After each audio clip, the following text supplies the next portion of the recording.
আসসালামু আলাইকুম। যারা দূর দূরান্ত থেকে আমাদের যশোর জেলায় মাছের চারা পোনা ক্রয় করতে আসেন বা আসতে চাচ্ছেন, তারা সরাসরি চলে আসবেন। এটা আমাদের হাড়ি ব্যবসায়ীদের মার্কেট এবং ব্যবসা প্রতিষ্ঠান। সরাসরি আপনাদেরকে এখান থেকে দেখানোর জন্য চেষ্টা করছি। অবশ্যই এক ভাই মাছজোকের কার্যকলাপ চালাচ্ছেন। এটা হচ্ছে জিএল মাছের চারাপোনা। আপনাদের দূর দূরান্ত থেকে যারা মাছের চারাপোনা নিতে আসতে চান, অবশ্যই চলে আসবেন আমাদের যশোর চাষরা পার হাউস বাবলাতলার যে মৎস্য বিক্রয় কেন্দ্র রয়েছে, সেখান থেকে আজকে আপনাদেরকে সরাসরি দেখাচ্ছি। আমাদের এক রহমান ভাই এখানে কিছু মাছ ঝুঁকাচ্ছেন। আসলে কি মাছ ঝুঁকাচ্ছেন রহমান ভাই আমাদেরকে আজকে দেখাবেন। আসলে ব্ল্যাক কাপ মাছ আমাদেরকে দেখাচ্ছেন। এটা হচ্ছে 8 থেকে 9 ইঞ্চি মাছের সাইজ। যদি এই মাছটা নিতে চান, অবশ্যই ভিডিও নাম্বারে আমাদের সাথে যোগাযোগ করবেন। রহমান ভাই, এই মাছটা আজকে কত করে পিস বিক্রয় করছেন? ভাই এটা 70 টাকা বেশি, 8 ইঞ্চি সাইজ 70। 8 ইঞ্চি সাইজ 70 টাকা বিক্রয় করছেন।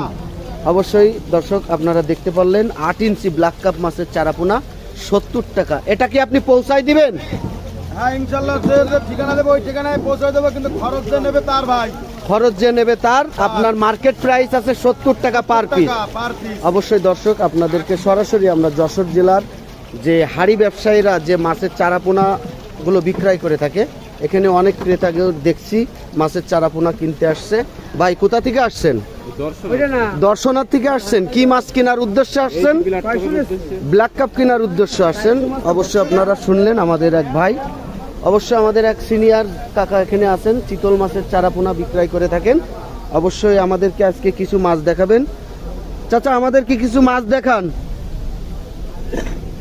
অবশ্যই চিতল মাছের সাইজ। আর আপনারা অবশ্যই জেনে থাকবেন, এই চিতল মাছের চারাপোনা মাছের চারাপোনা খেতে পছন্দ করে। যদি আপনারা এটা বিল বা ওর ঘেরে ছাড়তে পারেন, অবশ্যই খুবই ভালো একটি উপযোগী মাছ এই চিতল মাছের চারাপোনা। এই দেখেন, এটা কত ইঞ্চি কাকা? 8-9। এটা 8-9, এটা 8-9 মাছ আছে। এটা যদি আপনারা নিতে পারেন, অবশ্যই ভিডিও স্ক্রিনে দেওয়া নাম্বারে যোগাযোগ করবেন।